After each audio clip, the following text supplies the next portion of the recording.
If you messed up all your attribute points, lost many runes with all the leveling, or simply want to try out new builds every now and then, well, this guide is for you. Greetings, fellow Tarnished. My name is Raya, and in this video, I'm gonna show you how to reset your attribute points, redistribute every single one of them to better optimize your build so you don't have to create a new character and start from scratch. Guys, let's get right to it. First off, I want to thank you beautiful people for checking out my content, being part of this awesome community, and of course also leaving behind those awesome comments. They are very much appreciated. If you've been on the channel a couple times, or if this is your first time and you love Elden Ring content, make sure to subscribe because there is a lot more coming your way. Currently only a small percentage is, and if you want to help out the channel a little bit, also make sure to hit that like button. That would be awesome. Cheers. So, you screwed up your attribute points and you have no idea what to do right now, or maybe you want to try something entirely different, maybe go with a sorcerer build all of a sudden, or you just want to redistribute your points to optimize your build to the fullest. Well, this is a lot easier than you think. So basically what you need to do first is unlock the Raya Lucaria Academy. If you already found this huge magical blue gate, well, you're standing right in front of it, and yesterday I already uploaded a guide on how to enter it pretty easily, so definitely make sure to check it out if you still need to get your hands on a Glintstone Academy key. If you fought the final boss in here, you will unlock the Raya Lucaria Grand Library, Site of Grace, and with it also Renala, the Queen of the Full Moon. Instead of a boss, she now is an NPC which you can interact with to pretty much rebirth or reset your attributes using a Larval Tear.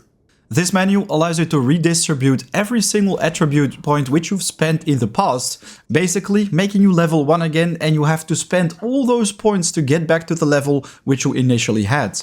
What I think is really nice about this menu is that you can see which attributes you initially had. For example, my vigor was 35, 10 mind, 27 endurance, 18 strength, etc, etc. But you can also see your base stats, your HP, FP, stamina, max equip load, and if you redistribute them, you can see the new effects it's gonna have on your character, the way how it's gonna influence your new maximum stamina, equip load, discovery, etc, etc. Before you do this though, I definitely recommend you to spend some time and to think about which attribute points are going to be the most important for your build. If you cancel the rebirth while you're doing it, you won't lose a Larval Tear, so definitely make sure to keep that in mind. Think twice before you do it because these guys are limited. A couple hours ago, I uploaded a video where I explain all the different attributes for your character, what vigor is and endurance, and how they influence your character. If you want to know more about them, definitely make sure to check it out in the top right of the screen. It will definitely help you to decide which attribute points you should prioritize over the others, and also things that you might have missed. For example, if you want to find more loot, this guide is going to be very useful. Before you spend a Larval Tear on Rebirth, I definitely recommend you to first take out a notepad and write down all the required attributes which you're gonna need so you can continue using your favorite weapons and armor. And of course also get your hands on enough FP so you can finally start using those more expensive spirit ashes and the required intelligence, faith and arcane which are needed for certain spells or incantations. I think this is very important to do. In this case, I wouldn't call it the best build by the way, because it's, in my opinion, lacking a lot of vigor and endurance. Without having to make too many sacrifices, I now can finally play with the Moonveil Katana, which has been sitting in my inventory for a pretty long time, and of course also summon in more expensive spirit ashes, which I never had the chance to check out. And yeah, I can still play with all the other weapons and armor which I used in the past as well.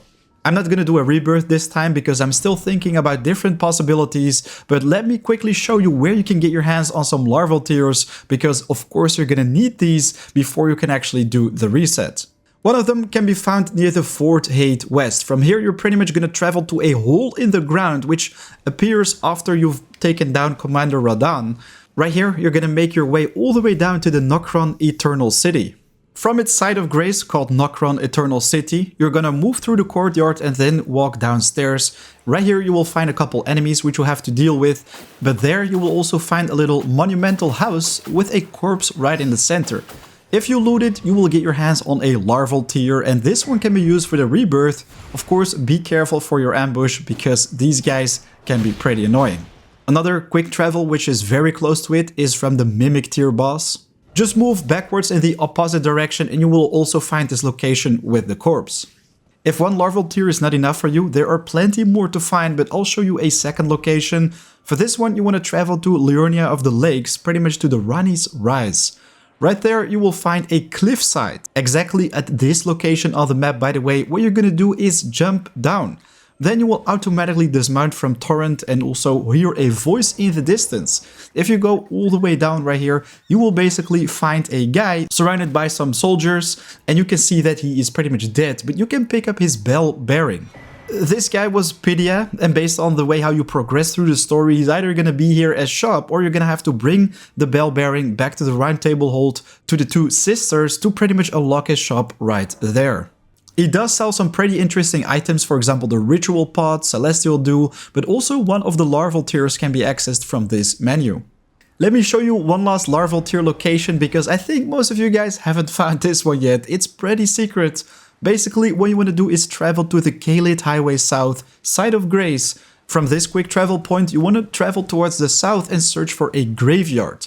This one is going to be filled with those zombie guys, and one of them looks a little bit like a soldier, pretty much is disguised into a troll. If you take down the troll, he will give you a Larval Tear as reward. So yeah, I think 3 Larval Tears is going to be enough right now to respec your character, try out different builds. Of course, if you want to see more of these locations, definitely make sure to let me know in the comments. And of course, if you found this video helpful, don't forget to hit that like button, it helps the channel big time. And of course, if you don't want to miss out on future content, make sure to subscribe, because there is a lot more coming your way. Right now, it's 4 AM out. I want to wish you an awesome day. See you next time. Peace.